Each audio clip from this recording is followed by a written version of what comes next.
And welcome back to the Splitting Hares podcast presented by Jackrabbit Illustrated. We're back for our season wrap up. We told you we'd be back once the dust settled. And a month later, the dust we think has settled. And so here we are.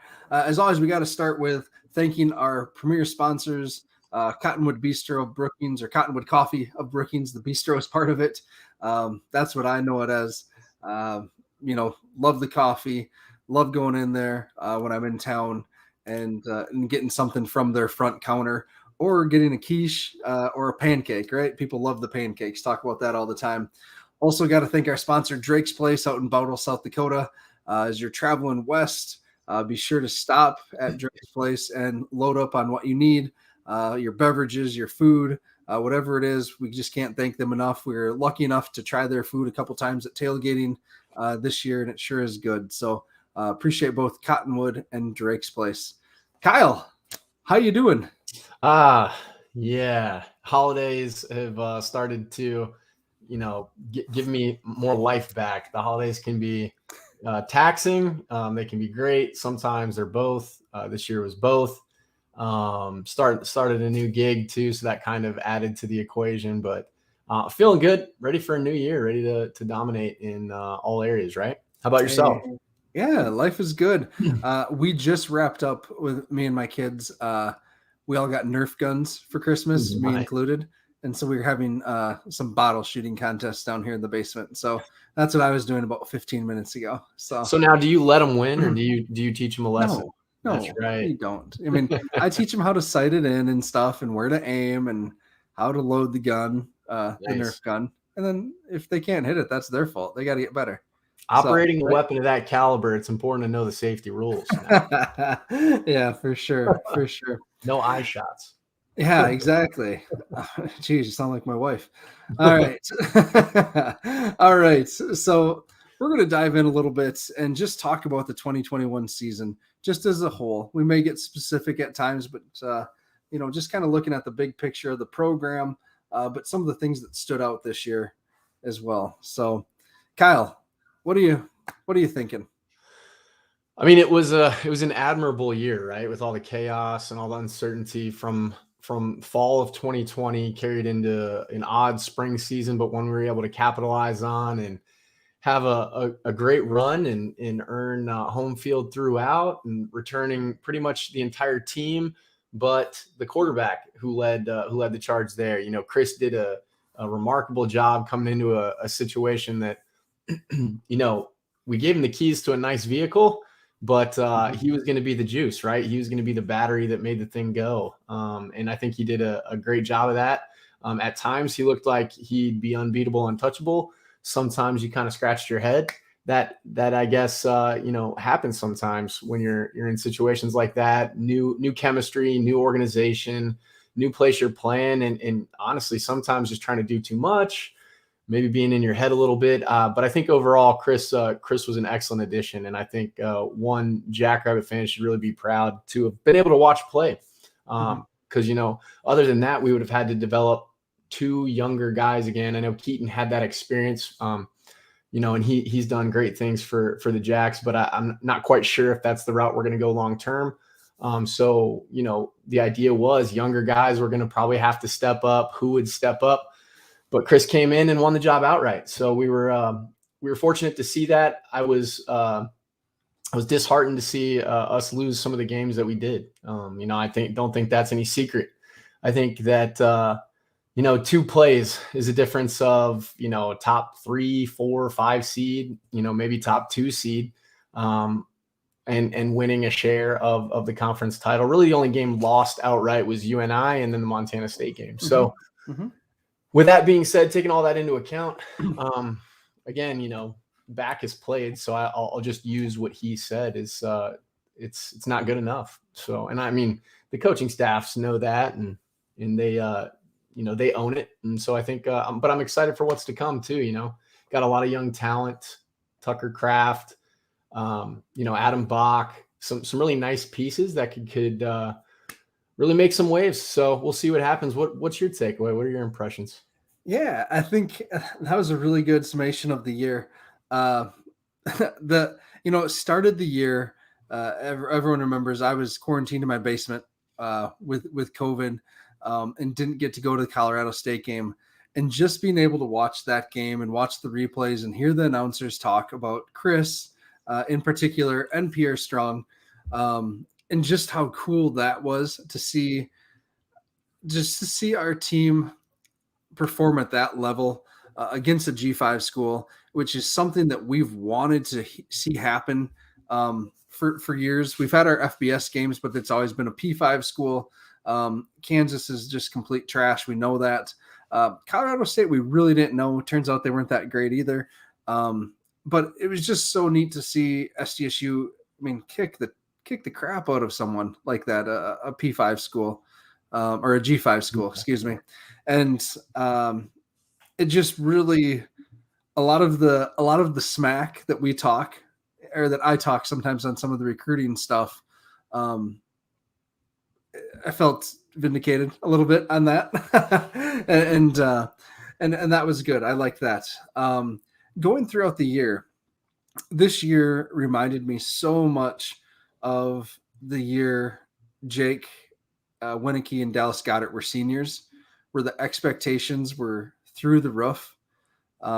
This team went into this season expecting to win the national championship, not getting there, not making it to the semifinals, but winning the national championship.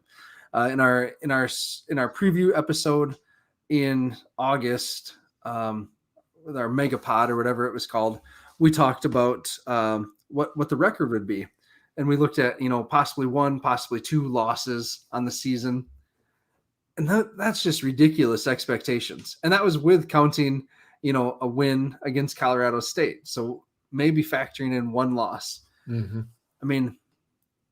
Dustin's right in this one. Dustin Helton, a friend from the group, just wore out. That could be, I think, honestly, more mentally than physically wore out, in my opinion. Mm-hmm. We've touched on this a little bit, but the measures that SDSU chose to do in the spring to keep our team safe and healthy and protected from COVID, when we were still trying to figure out exactly what it was really tough, right? Like, they didn't get to see families. They weren't supposed to see girlfriends. They really weren't supposed to see people outside of the bubble when they made that long playoff run. And that really affects people mentally when you're, that's a lot to ask. And I know a lot of the guys, took time out of summer workouts. But gal, going from January to December, basically 12 months of football, with maybe some short summer breaks. That's a lot. So it's condensed. I'm not so sure it's a lot, just because it was only 8 games, and if you factor in what a fall season would have been with the spring season, I'm not so sure I like that argument. Now, I wasn't allowing it to emerge as an excuse, because players look at social media, and also it is hard, but it's not that hard. I do think the time zone thing got to them, because traveling from at home to Cali to Philly to Billings or Bozeman, that's a beast. And then to then potentially have come to Texas, that would have been a grind, and Sam Herder and the guys, they said it well. Like, they think that we could certainly make a run, and we did make a run, but it wasn't one of those opportunities in a small abbreviated bracket like James Madison had in 2004, right? So I think the thing that disappointed me was kind of just the way it ended at Montana State. I think that team just had a really great game plan, and executed at a high clip, and it kind of got us caught. Obviously, there were some things we could have done a little bit better, and that happens in losses and in wins, but weren't able to pull that one out. Obviously, they weren't able to pull out the victory yesterday, and that was just an odd showing overall. So yeah, man, just kind of a bitter taste in the mouths. I think you had a good balanced perspective by taking into consideration the amount of football in the mental wear. I do think the mental wear was a lot, but fortunately, relatively unscathed from a physical standpoint. So with guys that are coming back. Yep. Yeah. And so, I want to touch on just a few of the bright spots statistically from the season. You know, obviously we have to talk about Pierre, Isaiah, and Amar for what they did this year in the running game. Pierre and Isaiah averaged 7 yards or more on the ground. Pierre was 7 yards and Isaiah 7.4. Amar was 5. And I think I'd have to go back and look at Amar's last few games. Just sensational. Like the Amar that we saw in the fall, early in the fall. I know we had some private discussions in our group about, geez, is this kid ready? If after Isaiah got hurt, what are we going to do? And I think Amar really answered the call. And I'm excited to see him and Isaiah next year as a combo. Yeah, the stylistically they fit in nicely. Where Amar, I mean, no one. We thought we'd never have another Zenner, and technically we didn't have another Zenner, but we had a guy who produced at a constant All-American clip, just like Pierre did. But I think Amar's style of play fits in really nicely with what he was. Kind of more of a slasher, make you miss, get north and south pretty quickly in a burst type guy versus Isaiah, who's going to make you earn your tackle, right? So I'm excited to see, just like you said, what happens there. Yeah. I want to clean up just a couple of questions. Patrick, will Gronowski be back next fall? Yes, that's the plan. His dad posted a video a week ago from the Throw It Deep quarterback school that he goes to, and Mark is moving well. He's doing dropbacks and throwing deep passes. So Kyle, did you see that clip? I mean, I did. Yeah. I mean, his arm looks great, obviously. When you're immobilized like that, you probably take a lot of time to work on some of the finer mechanics of throwing the ball, right? And but it starts with your legs, your feet, and your hips and stuff. So I'm excited to see what'll happen with him moving forward. And we got a nice insurance policy. You want to talk about that potentially? Yeah, we'll add that. That's in a bit here. Okay. So, Chad, let's just bring that up quick. The field in Frisco was a travesty. Absolutely. Ding, ding. It really did look like crap, and players were slipping all over the place. Both teams were slipping. It's really unfortunate that Tommy Malott was hurt. Or in the first possession. We saw it in the spring. It sucks. So Montana State fans, we feel ya. So yeah. And yes, Patrick, it's been terrible forever.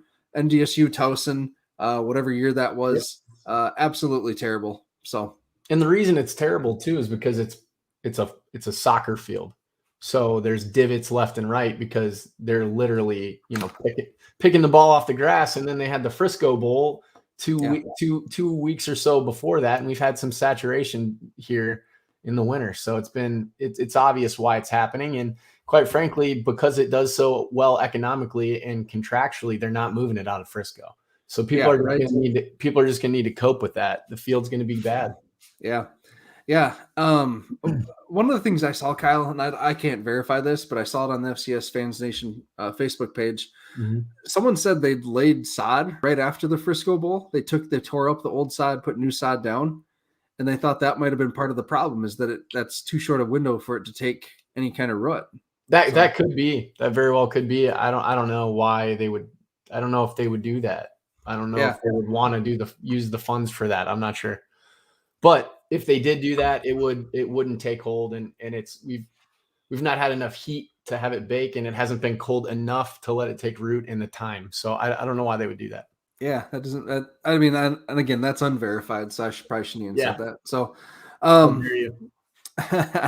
all right. So a couple of other bright spots on offense I want to talk about. Tucker Kraft but really truly emerging as the threat and playmaker we thought he was going to be.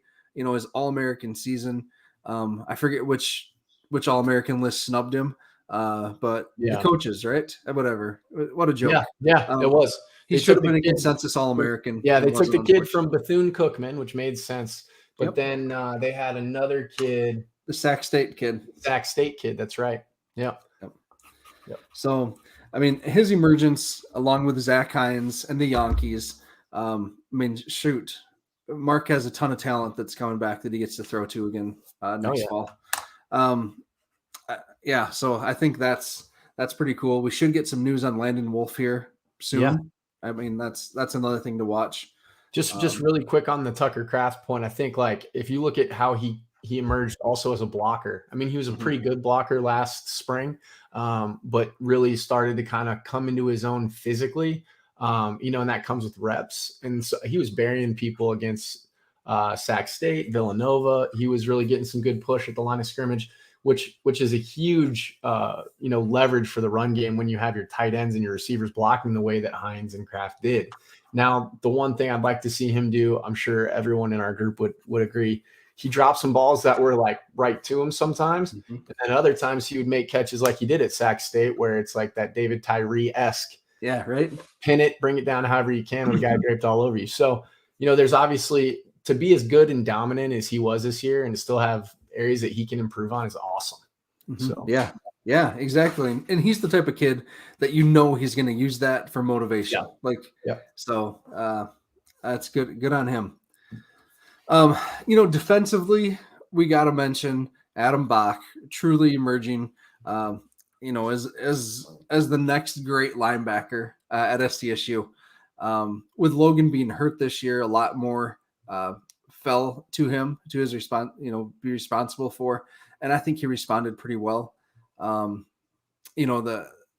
announcers, especially in the Montana State game and in the whole playoff run, just were really complimentary about him. You saw him pop up on a few All-American lists. He was top 20 for the Buchanan Award. So yeah, I mean, he just a lot of good things going on with Bach. Yeah, and was a true sophomore, right? Or this past year. So he's got way more time in blue and yellow, and you love to see that, especially with the production of a guy like Bacchus exiting. And then, while we're on that position group, Graham Spaulding showed a lot of promise in games where, he had to step into an expanded role. I'm excited about his ceiling. I like the way he plays, his tenacity, the way he gets after the ball. And I like what he does in pass coverage too, because when he was in, he did capitalize on a lot of big plays in key moments. So getting those reps, getting that experience, getting all that condensed football like you talked about, Matt, that's going to be good, especially for all the pieces that are leaving on the defense. Yeah. Graham Spaulding is an interesting piece just because he came in as a safety and then was expected to kind of step into that position that Stallbird's playing now. More, right. That's where they kind of thought he was going to be. And then it turns in he's this thumper that also can drop back and play some coverage. So he's a very interesting prospect, and one that I think could take a huge jump from what he's already done his first 2 years. So, yeah. So do you have any other thoughts or players on the season that you'd like to highlight that we haven't touched on yet? Yeah, I mean, because he's exiting, I believe, Aaron Johnson, in the spring, Mason and Greenfield did an excellent job, earning a lot of accolades as far as their productivity on the offensive line and being key elements of the 605 Hogs, who had 3 players rush for, I think, some combined 700 plus yards a pop for each of them. Which is remarkable. We literally had a 3-headed monster back there with Mark, Isaiah, and Pierre. And what Aaron was able to do this year, stepping up, was awesome. Because I really think he solidified this year the best offensive lineman probably in terms of productivity, as far as in pass sets and just taking that next step as a senior that you'd like to see even from the spring. So I think that was good. Yeah, as far as other position groups, we'd be remiss if we didn't say the Yankees, both of them stepped up really, really, really, really well. And then an area of concern, just to highlight it, because I think he did a damn good job when he was in there, Jackson, as far as punt return, when he had to step into that role late in pivotal moments of the season. And more than that, probably Jaden's return game on kickoff return. Yeah, he was ripping them, gashing them, and he was hitting it hard and fast, just like I love to see. No hesitation, set up, read your blocking, and then get north and south. So I really liked that, man. They were huge pieces this year. And it was awesome that they were able to jive so well with Chris, because now just being able to be that kind of comfort and safety valve for Mark or whomever assumes that role, legitimately think Mark will be good to go. But yeah, that's just going to be key. So those are all good things that you really want to see. And I think that, the big things that I think inhibited us from taking that next step, and this is not singling any one person out specifically, is our secondary. I think our secondary needed to be better than it was. It's tough with Don breaking his arm early, and but those are football it's unforgiving in so many different ways, and it's the war of attrition, right? Like, look at what Montana State had to endure. I tweeted out back-to-back years, first series of the game, you lose the starting quarterback of the other team, and that just takes the soul. That takes the soul of the other team. So I think as you see the complexion take shape, we need some guys to step up in big time ways at safety and at corner. And I think we're set up to do that. And then I don't know if you want to talk about the coaching shuffling. I think that would be a good thing to address. Yeah. On the secondary, I'll just say this: on the cornerback group, with Coach Jackson leaving 2 years ago, pulling two guys with him, in Gandy and Diamond Evans, and then losing the kid from Omaha, Gandy. I forget his name. Nope, the other cornerback that just ended up quitting. Tyjae Davis. Yeah. And then Marshawn Harris. Yeah. So there was 4 cornerbacks right there that left the program that would have played significant time in this secondary. And I know, that's not a huge excuse, but it is a factor that there's a couple of recruiting classes where there's a 0. Yeah, you can't build depth. Yeah. And so, I loved Dallas Beanham. Someone just posted that question now about Dallas Beanham for next year. I'm very excited about that. I was very disappointed we didn't see him in the game at Montana State. I don't understand that, how he's not in base defense with the postseason that he had. But I guess I'm not in all the practices either. So that's where I'm at with that. I just think that was a shame that he wasn't in there against Montana State. Yeah, kind of confusing, but you never know if they saw certain matchups that they wanted to see and take advantage of, or what the case was. But a couple key points from folks here. Definitely want to see what Dallas does next year, Nathan, and then Ryan. Great point. Cade Tervier came on the scene with some tenacity here late. Multiple picks, multiple sacks, multiple game-changing plays, and that just goes to show someone who had a lot of resolve, right? Because he was able to, emerge late in the year. And that's someone who has a lot of grit and is just doing what he can to continue to improve his game in practice in the unflattering moments when no one's really watching. So big hats off to him, man. I love seeing that. And so this is let's there's so many directions we can go. Right. Let's talk about the departures. And then into the additions, and then kind of what we're looking forward to, some thoughts about the upcoming spring season and even the fall, some general thoughts there. So departures, we lost the 3 coaches that we know. Coach Eck, offensive line coach and offensive coordinator for the last couple of years. Luke Schleisner, wide receivers coach, formerly the tight ends coach. He was the passing game coordinator. He went with Coach Eck to Idaho to serve as the sole offensive coordinator out there. And then Coach Bergstrom is on his way to Winona State to be the head coach there. Happy for all 3. On a personal note, I've loved working with all 3. They were around when this blog first started, and just took the time to talk to me when they didn't need to. And so I appreciate that.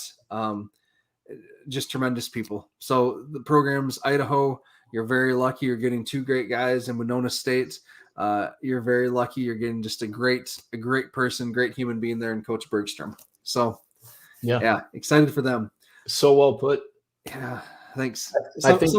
Go ahead. Yeah, no, I think Eck is going to do great. He's very creative.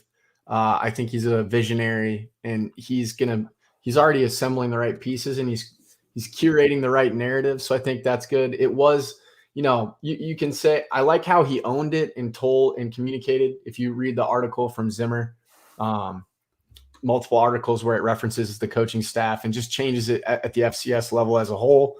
But one of the things that I like that he did, he told the guys, but to presume that didn't have some type of an impact and was not a distraction is silly. It was. It was for Cardi at Sam Houston. I don't care what you say. There's underclassmen that have to play, and they're now under the notion the guy that recruited them, made them all these promises and all that is no longer going to be there. So it's another thing on top of finals, on top of travel that you have to deal with as student athletes. They did a good job dealing with it, and I respect to Idaho for not announcing it with a press release that Coach Check had taken the jobs. I think he got it on like the Wednesday prior to the Montana State game. So awesome stuff there. Really excited for Bergie as well. He's going to do a great job. My favorite thing about Coach Bergstrom is the way he carries himself. His character is really, really high. He's kind of more soft-spoken, but again, another creative guy who I think is going to do really well in the state of Minnesota.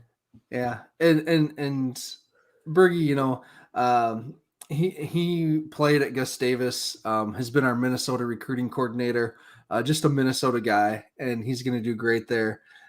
He actually called me and gave me a heads up the day before. I was driving back from the cities with my wife and kids. We went to the Mall of America, and I get a call from him, and he said, "Matt, I want to tell you I accepted the job at Winona State and appreciate all you've done." So that was just really neat and really humbling. Yeah. And man, I'm going to miss that guy. Just a good person. So absolutely. Yeah.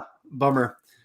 And then Coach Schleisner, I just want to say, man, like from his grooming and developing of, Dallas Goedert and countless of, Blake. Adam Thielen, Kenny Galladay. Adam Thielen, Goddard, he's had his hands in the mix for some really high caliber talent. And, just to all those guys, we're really fortunate to have him for 5-6 years. But the thing is that Jack's nation should really be excited because of the way that Coach Stig continues to operate and retain staff the way he does, and not minimize these other positions like safety and wide receiver. But you can assemble those late if you don't have a coordinated effort to find a coordinator and the right fit guys who know the nomenclature, right? That's a big word, but the language that you use in the offensive and defensive huddles. If those guys are brand new, that increases your time to get the guys up to speed. And you don't want that. You want quick, efficient learning, right? So I think it's an excellent opportunity for Lujan to take the reins and just show his creativity. And he already knows things that worked and he knows the guys. And then same thing defensively. Jim has been the consistent staple in the staff and as a player for decade now. So decades now almost. Yeah. I want to just talk on Deion's point really quick here. Kyle, you guys are great. We have so much to cover. It's going to be a shorter show than normal tonight, but that's okay. Deion said, so I would assume the recruiting will suffer with these great coaches leaving. Not necessarily. These coaches these three, I don't know how to put this. Schleisner is probably the recruiting person that we're going to miss the most because of how he recruits the Chicago area.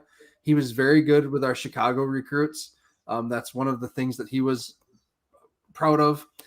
In my opinion, I think Coach Eck is a better developer than recruiter. My opinion from the outside. I agree. And Coach Bergie, our Minnesota recruiting just hasn't been good enough. I feel comfortable saying that. We've missed on a couple of guys. We lost our two big Minnesota recruits that we had this year. One went to the Gophers and one went to Iowa State with late offers. I guess you can't blame the kids for that. But that is a tough thing, a tough pill to swallow. We haven't hit as much on our Minnesota recruits as we should. So, and that's just looking pretty bluntly at it. So whoever comes in next, we're going to have to be better in Minnesota. We're going to have to find someone that can recruit Chicago. And hopefully someone with an eye for offensive line talent that can develop them the way Coach Eck did. So, and that's a great point. And really the thing to think about with recruiting is fortunately everyone's going to have to adapt to the nature of things now with the transfer portal and the one gimme rule, where you have a freebie, the gimme rule, where you can transfer and it not be penalized from wherever you are. So I think that, like you said, those guys, great coaches and educators, maybe more so than recruiters. That's not to say they were bad either, because look at the talent that we assembled. All positive things to move forward, and Stig is definitely taking that into consideration. Yep.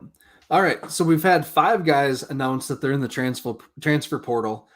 2 are grad transfers, Ben Dinkle and Josh Manchigaya. Dinkle, as we know, lost his punting duties this year. Kind of surprising, but it is what it is. And Manchigaya slowly started to see his playing time become less and less, even through the spring season. He started the year as the starter in the spring, and by the end, he was the backup in the fall. He just didn't see the field, so I'm not 100% sure what that was all about, performance or whatnot. You guys have been asking about it all season. And then our other 3 are young guys. Ethan Eiler's offensive lineman out of Iowa. I believe he's at Iowa Western or Iowa Central right now, I think is where he enrolled. Cade Rice, I don't think is committed yet. And then Brandon Lane is also out there still, a defensive tackle. Cade Rice was our quarterback recruit last year that I'm sure once he saw that we had added Chase Mason at quarterback, it became an easy decision for him to leave. The big addition besides Chase Mason that's going to be here this spring is Brian Williams, the defensive tackle, All-American Division II Valdosta State. If you watch this kid's highlight tape, he plays like Caleb Sanders, but he might be a half foot wider. He is a big body in the middle there. So, Kyle, have you checked out his tape yet? Yeah, and he's a Georgia guy, right? He's from Florida, so another Florida Jack, but a Georgia Jack. So I'm excited to see that pipeline get reinstalled to Georgia there. So, but having collegiate experience, Valdosta State in Georgia is a power at the D2 level historically. So they've played good competition, even for it being D2. So he should transition right away and be a contributor, adding if nothing less depth. Yeah. And he's got 2 years, correct? I think. Correct. Yep. Yeah. So 2 years to get rocking. And, I'm excited. I think it'll be a good addition.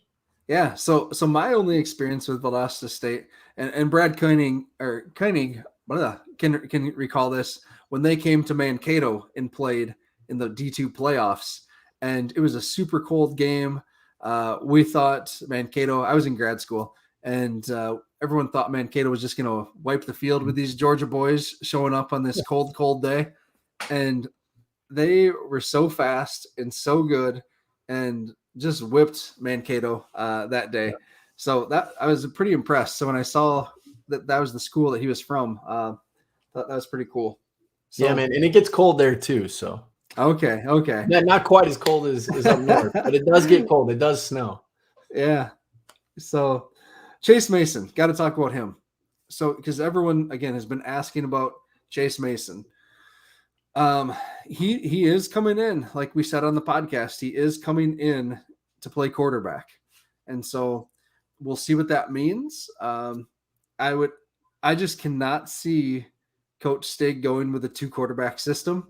As much as he talked about disliking having to prepare for it in the playoff stretch here, I just think it is against who he is as a coach. And Coach Lujan, I guess himself, kind of experienced a 2 quarterback system with him and Taryn that one year. So he knows the kind of stress that puts on you as a player as well, when it's not necessarily clearly defined who's doing what. So I'd be shocked if that's the route they went. Yeah, no, I think that's a good point. I think what they're doing is they want to see what they've got in him. And if he's just wows and he is able to jive really well with the roster around him, and he's taking command of the huddle, and he's able to get in and out of plays, and he's able to read defenses, you never know. I mean, I think the biggest thing is they would never come out and say this, but if you just, the onlooker would go, we don't know how Mark's knee is going to be. We don't know what type of player we're going to get on the return. That's not to say he's not doing all the right things and trying to put himself in a position to be able to jump right into the mix, but you never know. So when you have Chase Mason, highly recruited guy, I believe he had some FBS offers, right? Fresno State, yep, and Fresno State. Those are good schools, right? So then you have, him opt out of football and play baseball at Nebraska, which has a good history of athletics as a whole, but baseball as well. I mean, that has to excite the fan base. You got another guy coming in. I know everybody loves Mark. We all do. But I think competition is going to drive success for that group as a whole. I don't think either one of those guys shies away from competition. I mean, I know Chase Mason wouldn't if he's transferring to his hometown school where he knows the kid who took South Dakota State to the Natty in their only appearance is coming back. So I'm excited about that. Yeah. Yep. Some other departures that we just have to talk about really quick are the 1921 seniors that we have, right? That left. Some huge shoes to fill along the offensive line, in the trenches on the defensive side of the ball, the chain gang, and special teams. Long snapper, kicker. Those are two positions we think that we're getting back. Our long snapper, our freshman long snapper that tore his ACL in the spring. But again, you never know, right? It's always Jaden Mueller. Yeah. Because Brady Sorensen was so darn consistent that we just kind of maybe took him for granted for 4 years. Yeah. The best position to forget about completely is the long snapper. So, and unfortunately in the spring we were talking about long snapping way too much, short snapping way too much. Didn't really become a factor this year. And that's a good thing in this fall season. So, best of luck to all those guys, but specifically Brady, because long snapping consistently like that, you got a shot at the next level in some capacity. So we'll see what happens. Yep. So, I kind of just jotted down my questions for the spring that have to get sorted out. The first one that I have is center. We've had Wes Ganant for 4 years, 5 years, and then the 1 year that he did redshirt with injury, we had Matt Clark step in, who had played, in previous years at guard. So we've had 6 years, and before that was Onasorgi, right? Yep. Pillar of consistency. I think he started since he was a sophomore he was a 4-year starter too. Yeah, he was a 4-year starter. Yeah. So I mean, I'm just nervous because there is no center on our roster who's taken actual big game snaps right now. Adam White was the center that was listed this year as the backup, but then as the season went along, you heard that Egan was taking snaps at center and would have kind of been the emergency center or the backup center if Wes got hurt. Do you see guys like Gus potentially bumping down and taking that spot? That's what I wonder. Like Gus's frame, he might be a better center there. That's why I ask. Yeah. And that's a guy we should talk about emerging, for some meaningful reps and scoring a big touchdown, as well. So, And so, right. And so the 605 Hogs will have a new offensive line coach. Ryan Olson slides in from tight end coach. He was the offensive line coach at every other stop that he's been. And so this was his first time coaching tight ends this last year. I feel very confident that he's going to be a great offensive line coach. The cupboard's not bare on the offensive line at all.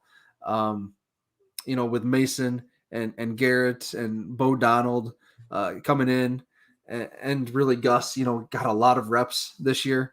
But it is center. That's what I'm concerned about. And right tackle at that. Can Bo Donald stay healthy? I guess is my big question. So because I fully expect Garrett to flip over to left tackle like we saw when Aaron was hurt at the end of the year. So and go ahead. No, go ahead, Kyle. That's fine. Well, I was just gonna say, do we have anything else to cover on the roster or coaches? Because we could kind of just take a peek at what our upcoming schedule is. And the other biggest question that I have is kicker. With Cole Fromm, the last 2 seasons, 3 seasons, whatever it's been since Chase graduated, he just had such a big leg. Coach Stig really trusted him. Fromm's field goal percentage wasn't great this year, but Stig really trotted him out there on some kicks that would have been pretty damn impressive if he had made. So some really tough situations. So we're going to miss that big leg of his for sure. Absolutely. And who's the kicker, Yep. So it'll come down. I saw we offered a kid. Yeah. AJ Vinatieri. Yeah. Wow. Yeah. I mean, there's another kid I saw too, though. that we offered. I can't recall off the top of my head on Twitter, but yeah, AJ Vinatieri. I would be shocked if he comes to South Dakota State, but it's great. You want to honor the heritage. Less than 24 hours after we offered, LSU offered. So, right. And just looking, and that's why I say that. Just looking through his, they're trying to see if they can catch lightning in a bottle and see if it'll strike twice for the greatest kicker of all time's offspring. So yeah. But no, I love that. Try to keep it all in the family and do what you got to do to try to identify top talent. Yeah, so that's a good question mark. We'll see. I'm confident they'll get it done. Kicker seems to kind of be a knack, kicking and punting for South Dakota State. We seem to hit on those. So just kind of looking ahead to if you could share it on your screen, Matt. Which one? The 2022 schedule. Oh, yeah. Sure. Yep. Just while you're doing that, so obviously the big one that we got coming up that's gonna be kind of telling for both squads. We're at Kinnick, September 3rd, 2022, with a time to be announced for their home opener and our season opener, and hopefully we're at full strength and we have a good showing there. They're coming off of a Big Ten title berth, right? Yeah. Leave a 10-win season.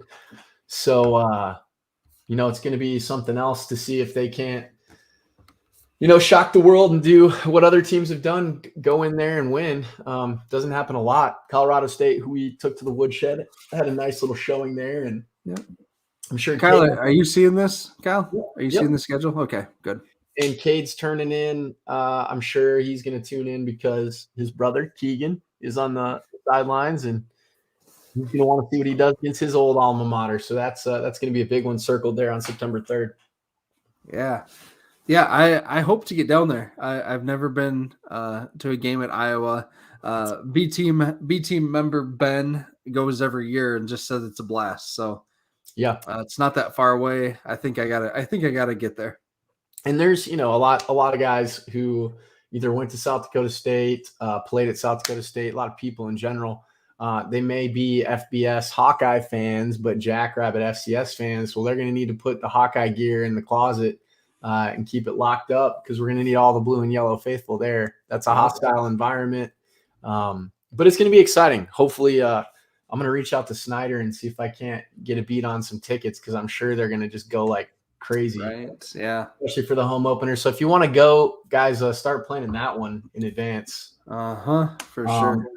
And then I got to kind of run, but just to kind of go over the rest of the schedule here, UC Davis on the 10th, that's going to be a nice little opportunity, I'm sure, in their eyes to try to come get some redemption for us taking them to the woodshed in the playoffs.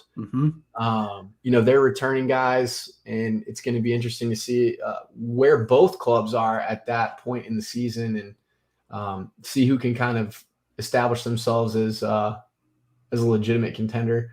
Butler, historically we've played them, can be up and down. I think they're coming from either the Patriot or Pioneer League, one of the two. Pioneer, yep. Yeah, Pioneer. So not the strongest of conferences. We got to take them serious. Those that's a two game home stretch, and then we're at Missouri State. Obviously, that's going to be an interesting one because it's the first time we played the Bears since they've hired Bobby Petrino. Bobby Petrino's heck of a coach.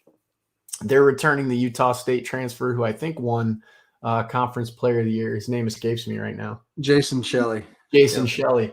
And whose stats were really comparable to Chris's, which that really kind of irritated me. But the kid had a ton of rushing touchdowns, so I think that they use him a lot in the red zone. We'll see if they still adhere to that formula. I think they're going to be good, and they're going to be ready to rock. They've got some excitement back from a strong spring season. And then, they're going to be motivated because they dropped what they probably should have won a home game in the playoffs and had a run, especially being considered as a seed. So yep. Western Illinois, they're going to be rebuilding. That's going to be an interesting one. And then we have the gauntlet after that. So we have the team from down south, then we have the team from up north, and then we have the Hawks or the Sioux, or the Hawks actually. So those are two away games. Obviously, North Dakota State, we're the only team that seems to beat them. But can we do it in the regular season and then just get it done throughout the playoffs? Who knows? Indiana State for Hobo Day, probably a good Hobo Day schedule as opposed to the last one. And then Northern Iowa, I really want to see us establish ourselves as being the more dominant team in that rivalry. As of late, it's started to slip a little bit again. And then Illinois State, haven't seen them in a minute, closing out the home slate on November 12th. So that should be interesting. Anything that sticks out to you there, Matt? Man, that is a hell of a road schedule. Exactly. I mean, Missouri State, North Dakota, and Northern Iowa. In Iowa at the beginning. Jeepers, criminy. Yep. So, falling off our schedule is obviously Youngstown. So that's kind of nice not having to make the trek out there or see them come to our place. I mean, I think they're kind of a sleeping giant right now at this point. So that's kind of nice. And who else is off there? Who are we missing? Is anyone else? Nope. I don't think so. No, just one. I think just one, Yep. So, all right. Stop sharing. Cool. So that's where the fall is going to be. I'm excited to I don't know. I'm excited for a break, but I'm also Southern. excited Sorry. to thinking. Oh yeah, Southern. Yeah, thank you. Southern's not on there. Yeah. No, I saw you. Thanks, Jamal. Yeah, thanks, Jamal. Appreciate you. So Kyle, I know you got to get running. Any last thoughts from you that you want to share? Yeah, I'm a little bit, there's been questions year in and year out when we've lost key components, whether it be coaching staff or players, if we'd be able to rebound. And I think this is one of those years again where we're going to need to answer the bell. I think, looking at the slate on the road, I think the standard has been established. So regardless of coaching staff or not, we know other prominent programs who've lost staffs at pivotal times of the year who've done just fine. And I think we can do the same. I think that's the caliber of program we are now. And that's the tier that we're in. But I definitely can see if we don't take care of business and do the little things like we didn't this past year, could be a 7-4, 6-5 showing. And I don't want to see that. Mm-hmm. But I'm confident in the guys. It'll really, and the only reason I even utter that sentiment is because of question marks at the quarterback position, really. Like you don't know what we're going to have. So, but we said that when Mark got hurt and Chris came in, and look what happened. So you never know. Yeah. All right. Couple things. Yeah. Heading up, Cal. Yeah, but I appreciate you guys. Thank you to the seniors, everybody who's tuned in. I'm really excited for the 2022 season, and go big, go blue, go Jacks. Go Jacks. There you go. Thanks, Kyle. Good to see you. All right. So just a couple last things. In a month, less than a month, we'll be doing a recruiting special with Coach Lujan. He's agreed to come on. And so we'll get to learn a little bit more about the class with him. Excited to, we can kind of talk to him too about his thoughts of being offensive coordinator too. So we'll get some information out about that when it happens. We're going to do some specials on spring ball. That's something to look forward to. There'll actually be a spring ball this year.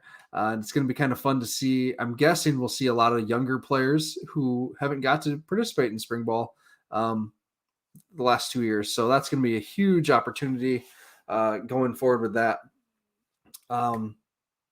Yeah. One thing that I also am thinking about is, I've mentioned that I want to do some type of special on the graduating seniors.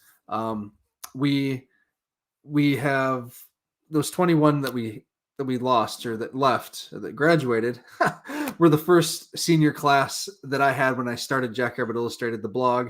I've spent some time going back and reading that first blog. What did I think was going to happen with those guys? Who was going to be the standouts? Who was going to play as a freshman? So it's kind of fun to see how that class panned out and how it didn't in some cases. So that's something to look forward to on the blog. One kind of exciting thing that we are looking forward to here is that we've made a kind of a sweet addition. This is just hot off the press here. A sweet addition to our Jack Rabbit Illustrated team and family for basketball season. I know a lot of you consider SDSU a basketball school still. The Rabbit Rundown guys, who've been doing a great job for 2 years, have decided and agreed to be part of our group here. So Rabbit Rundown will be streaming. They'll be podcasting. Their content will be sharing as well. Lots of good insights from the Rabbit Rundown guys. So look forward to that. The Takedown has been doing a phenomenal job. Chad and Jordan providing good content. So make sure that you're paying attention to what the wrestling program is doing. Huge stuff. Some good wins today, or a good win today against you and I, a dominant win, really, in the matchup. And then in the bonus matches against some of the Wyoming wrestlers that did make the trip, looked really good. So excited about that. Both men's basketball, wrestling's on fire right now. Women's basketball is finding its way. A lot of season left for all three sports. So we're excited about that. Excited about spring ball. Lots of good stuff going on here. Keep following us for your recruiting news. So for football. With that, thank you all so much for this year. Thank you to our sponsors. We mentioned Drake's Place. We mentioned Cottonwood Coffee. Got to thank the bookstore, Shenanigans, and Eric Erickson with Cutler Law Firm. Thank you all for believing in us and what we do. Thank you guys for joining us on Sunday nights throughout the season to talk about the Jackrabbit football. Like, how lucky are we? And thanks to everyone that bought shirts and flags and whatnot this year. We really appreciate your support. Can't wait to keep growing with you guys. It's been just an incredibly fun adventure. So thank you so much. And with that, go big, go blue, go Jacks.